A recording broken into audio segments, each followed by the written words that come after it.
And babe, how did God create this? So God created us to incarnate and individuate, but God has designed certain things that cause the attraction between the halves of the soul. Yeah, Can you yeah. talk about that a bit? There are three primary things that we need to focus on with the attraction between the two halves of the soul. And these primary things you've already know about, actually.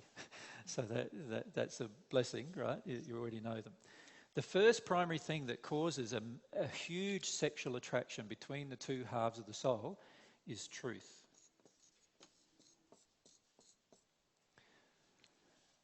When only even one half of these two halves get into a condition where they begin facing their truth, and I'm not talking about intellectual truth here, I'm talking about actually feeling the truth about things, all of a sudden the other half, no matter what its condition is, will be sexually attracted to that half. Right? And when I say sexually attracted, it will feel a draw and a desire to be with the person who's in the condition of truth. Right? So this condition is, say, if it's the masculine half of the soul, it's a condition of truth about what is my true soul condition right now? What is it I'm really feeling? What is my personality? What is my personality? What is my desires? Yeah. And it would know the truth of all those things. And the more it knows the truth of all those things, the much stronger pressure, you could say, or attraction Yep. there is on its mate. No matter what its mate's condition, it will be drawn. And it might not even like many of the things that it sees, but it will still be drawn. It can't help itself, basically, to be drawn to the other half through this aspect of truth. And that's what happened with us. Does that make sense? AJ was in a large, he was fully living in the truth of his identity, of his passions and desires. He was living in his desires. He was facing a lot of emotional truth constantly about himself. And I felt compelled towards this man, but I also felt like, no, I don't like this about him, and I really don't like this, and I don't want this kind of life, but I couldn't stay away. Yeah. So even there are times when Mary went away, and even during those times, her life became more tumultuous because she could feel like, I have to go back. I have just this feeling of drawing back. And that happens through truth. So if I stayed in a condition of error, not facing my own identity, not facing my personality, who I am, what I desire, what I long for, and I shut down all of those things, now Mary's part of the soul cannot feel any of that. And unless Mary's part of the soul enabled all of those things, I wouldn't have ever been drawn to her, and therefore we would never find each other as a result. Does that make sense? So truth is a major part of the soul opening to its other half. Without truth, you cannot open to your other half. Now, if you think about it, this relates a lot, doesn't it, to a normal relationship.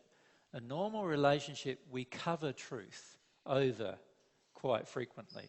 You know, I don't want to say that because I'll hurt them. I don't want to say that because they'll be angry with me.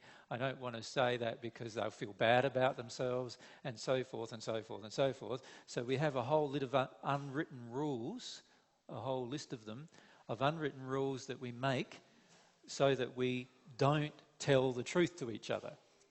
Now, what I'm suggesting is if you're still very attracted to your partner, but you don't tell them the truth, then it can only be codependent addictions that are attracting you to each other, not a soulmate attraction.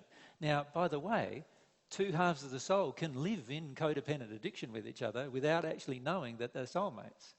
So it's possible to live together in that state as soulmates, not knowing that you're soulmates even, until you deal with the codependent addictions. But it's truth that actually shatters all codependent addictions. So it's truth that actually destroys all sympathetic attractions, which we'll talk about in a minute. We'll talk about the sympathetic attractions of the soul. Second thing, desire. How can the other half of you feel you when you are shutting down you? Does that make sense?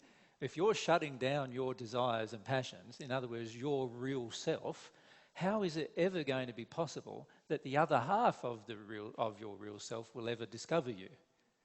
no matter what their condition is. Impossible. So what we need to do is we need to learn to connect to desire. And I'm not just talking about sexual desire here. I'm talking about all forms of desire. So we do need to connect to our sexual desire, but we also need to connect to all other forms of desire and passion. In other words, all the desires and passions that are a part of your personality, you need to allow yourself to personally discover and connect to and embrace passionately. When you embrace those things passionately, the other half of your soul will feel you. When you try to shut those things down and you don't embrace them passionately, the other half of your soul will not be able to feel you. Can everyone see that? Okay. You want to mention the third? No, you go for it. The third, obviously, is love. So when we talk about love, we're not talking about codependent sympathetic addictions or expectations and demands. You see, in many relationships today, what we see happening is I might have a demand coming out of me. Please cook my dinner. That's my demand, right? Okay. The woman who's willing to cook my dinner, I feel loves me. The woman who's not willing to cook my dinner, I feel doesn't love me. Does that make sense? Just that one demand, I will basically base it upon that demand being met as to whether she loves me or not. Now, is love dependent on whether the person cooks my dinner or not? Obviously not, but it's amazing how many times we feel that. You be in a relationship and come home after a hard day's work and find the other person spent the whole day by the pool and hasn't cooked your dinner, and see what you feel. Right? Many of us feel very upset in that place, right? Because we do have a feeling inside of our soul that love would mean that she would have cooked my dinner for me, right? That's just one thing. Now, love is not the same as demand. So it's not demands, right? It's not expectations, and is not addictions. So I'll just put not those things, right? Now, unfortunately for many relationships today, the whole relationship is based upon those things. I will meet your demands as long as you meet my demands. I will meet your addictions as long as you meet my addictions. I will meet your expectations as long as you meet my expectations. I will have a feelings transmitted to you that I love you as long as you make me feel safe and secure and supported and so forth. But as soon as you make me feel unsafe and insecure and unsupported, I then feel you don't love me. So in other words, our definitions of what love is will drive the attraction. Now, if the soul half, one soul half, is in a more pure state of love, in other words, they don't have demands, they don't have expectations, they don't have addictions with the opposite gender will be more attracted, and in particular the soulmate half will be more attracted to them as a result. Does that make sense to everyone? Sorry. You wanted to... I just wanted to talk, you finished about... Yeah, I think so. About what... Does everyone have any questions about that before we proceed? I don't want to... Go ahead. Yeah, so go ahead. Sorry? Just say that again. It seems like if the soul doesn't have... Can you use the microphone? Yes, of course. Thank you. If the soul doesn't have expectations of the other one... There's some reason we're not... Are we getting the sound? We're not. There's something wrong with that mic, so if we can get the other mic over. You shouldn't have to turn the mics on or off ever. They're always on, and Igor just adjusts the volume. Yeah. So... If Igor can just check that mic for us. Yeah. So I think... it works. Yeah, I can hear. So I think I heard you say that if there is no expectation coming from the one person, the other half's love or attraction will be stronger. Yes, as long as the other is not in codependent addictions too. You follow me? Yeah. Because if the other have a codependent addiction, then of course there would still be a block. So in other words, if Mary no longer, as she's worked through her emotions, and she no longer has a feeling that to be a good woman, she has to cook a meal for a man. Let's say she's worked through that and she doesn't feel that anymore. And I still feel like a good woman will always cook me a meal when I come home from work. Now, Mary's worked through her blockage about it. In other words, she no longer believes that she has to do that for the man.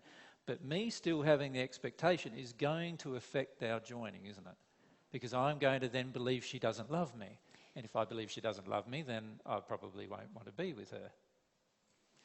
So, but perhaps this is what I wanted to get to. These three factors, the more the soul the more the half of the soul develops in these three things, the more there is. If we maybe don't use the word attraction, because we associate the word attraction with this feeling of desire. Yeah, I want you, but it's more like a magnetism, if you like. There's a drawing together of the soul halves, and that's part of God's process to confront the error in the other half of the soul. Now, can everyone see what Mary's saying? Because it's really important. Yeah. I think it's important to see that what Mary's saying is that there is an attraction.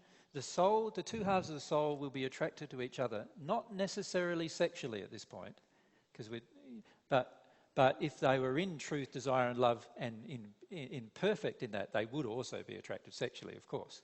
So, it depends whether we're comparing a perfect thing where we've released all of our emotion, or now what we're doing is talking about the imperfect thing. Now, what I'm saying is if we're perfectly in truth, perfectly in desire, perfectly in love, in other words, at that point you would probably be at one with God, right? Then at that point, the other half of your soul will be drawn to you, not necessarily sexually attracted at this point to you, but will be magnetically, as Mary used the term, drawn to you.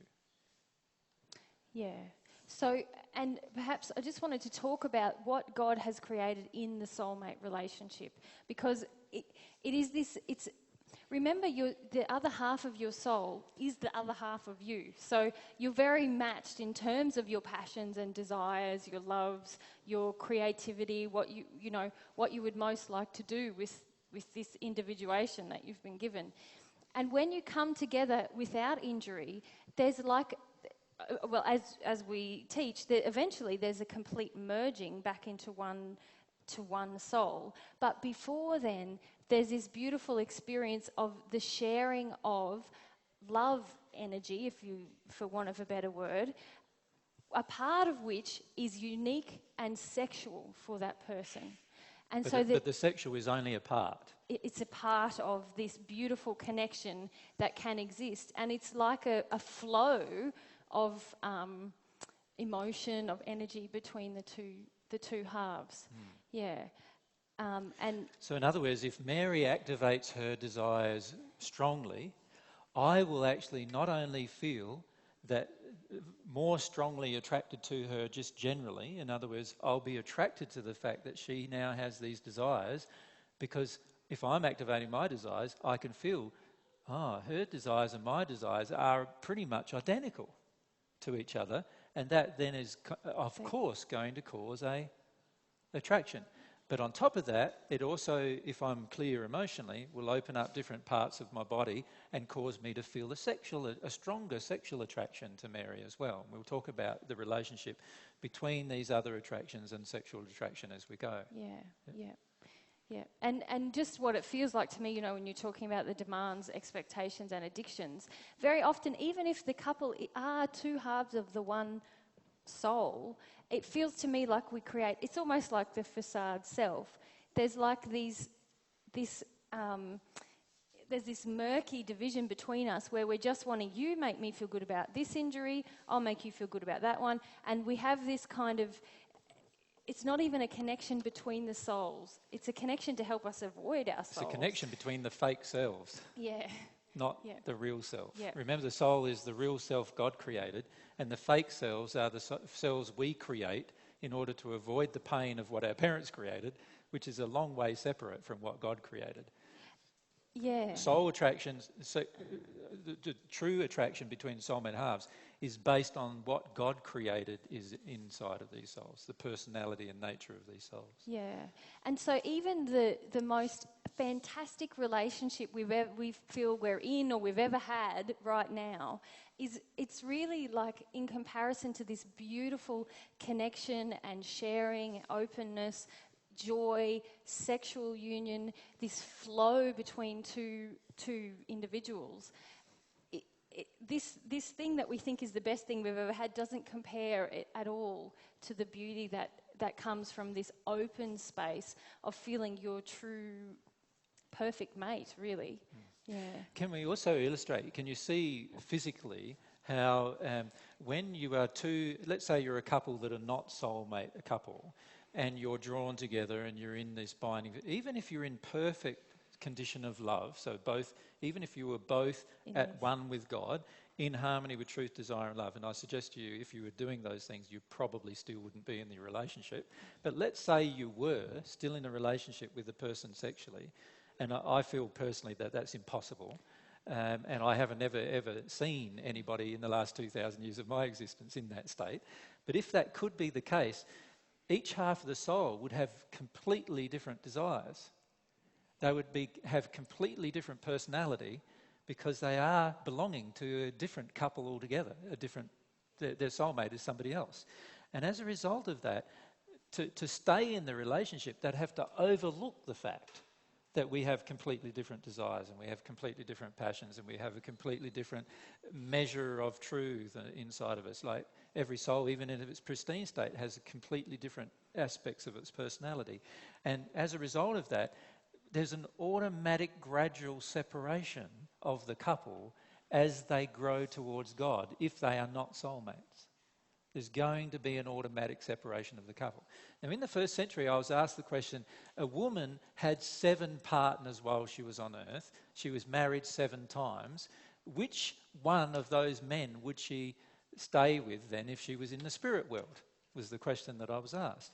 And I said, none of them potentially, because she would become like the angels in the spirit world. And what I meant was she would become only attracted to her soulmate, whoever that might be, and whoever that might be might not be any of those 7 men. And therefore she would be with none of them. That's what I meant in that discussion. So the reality is, unless we engage these things inside of ourselves, how can we ever attract the other half of ourselves? It's very, very difficult to attract the other half of ourselves. But the beautiful thing is that as we do, it will happen naturally. Automatically. Yeah. It will happen automatically. God created this process so that you would find your soulmate. As long as you engage these things, you're going to find them. Yeah. Yeah. And the reality, as we've mentioned earlier, there is energy flowing between the two soul halves, even in an unconscious state. So the reality is, your soul and your own mate are aware of each other at some level. The key is for you now to become, aware in your mind as well as in what's going on between you emotionally. And this is something that is going to require these things to be activated in you. Now, this is the reason why most people never find their soulmates until they enter the 5th sphere of the spirit world. Because by the time they've entered the 5th sphere, in the 3rd sphere, they've learnt the lessons of truth. Generally, in the 4th sphere, they've learnt the lessons of desire, right, completely. They're in their desires and passions by this stage. And they're obviously received a lot of love at this point from God if they're progressing on the divine love path, but they're obviously in a lot of love if they're on the natural love path. And because of those 3 things being activated, they usually draw their soulmate to them by the time they enter the 5th sphere of the spirit world. Now, on earth, we don't have to wait that long. We can attract our soulmate at any point in time in our progress, but of course, we do need to address these issues in a pure way before we're going to actually know who our soulmate is, even. Yeah? Now, it's interesting because every soul has a signature of itself. When I say a signature, I'm talking about all of these aspects that make up your characteristics and personality. You could say that every single soul has its own individual characteristics and personality and attributes. And this is why when you get to a condition where you're open emotionally to feeling these things, you can go up to a person and go, wow, that person feels very much like that person over there. And, you start seeing the linkage between... And so for myself and Mary, we often meet people who are often in different relationships or not in relationships at all. And we go, yeah, those two are soulmates, but we don't tell them. We just let them work through the emotions that they need to work through before they'll become aware of it themselves. And because you can actually feel the character or nature of each person's soul once you become open emotionally to doing that. And you can feel the differences in the character and nature of each person's soul. And so when two people feel identical in their nature, even though they may be in a different form physically, so one might be in a male body and another one in a female body, you go, whoa, these are probably soulmates, right? You can feel the signature, if you like, of their soul. Is there any questions about that so far? I had a question, yeah. I just wanted to ask a question about truth. Yep. Well, you said that when one half of the soul faces the truth about itself. Now, does that mean, or the injuries, the addictions, what exactly? Not just do you mean the injuries and addictions. Also, it's pure personality. So, in other words, the half of the soul needs to come to allow itself to discover itself. So this is where desires and passions are a big part of that as well, in terms of what is the truth of my nature. What kind of things do I really enjoy compared to what my parents told me I should enjoy, for example? What kind of things do I really love compared to what my parents told me I should love? What kind of things do I really have a passion for compared to what my environment tells me I should have a passion for? Yeah. So naturally in that process, you're actually facing your addictions, your injuries, all that stuff. So the reality is when you face these truths inside of yourself, you automatically face the addictions. Yeah, automatically. And because of that, you now are in this space, and because you're in that space, through your own soul, your own soul is now feeling itself. And because it's feeling itself, remember what I said earlier, if you can't feel yourself, how can another person feel you easily? Particularly if the other person's shut down towards themselves too. Well, it's very difficult. But if you can now feel yourself and you activate yourself and you feel and stay in your passions and desires, what effect does that have on everyone around you? Everyone around you, they feel like they know you better. They can feel you. They can feel these things coming out of you. So therefore there's a feeling of recognition that they have of you, and they can feel your passions and desires. Now that applies very much so to your soulmate, of course. So your soulmate feeling you is a powerful thing. So if you're not feeling you, then how can your soulmate feel you easily? Pretty hard. It's pretty hard for the soulmate to do that.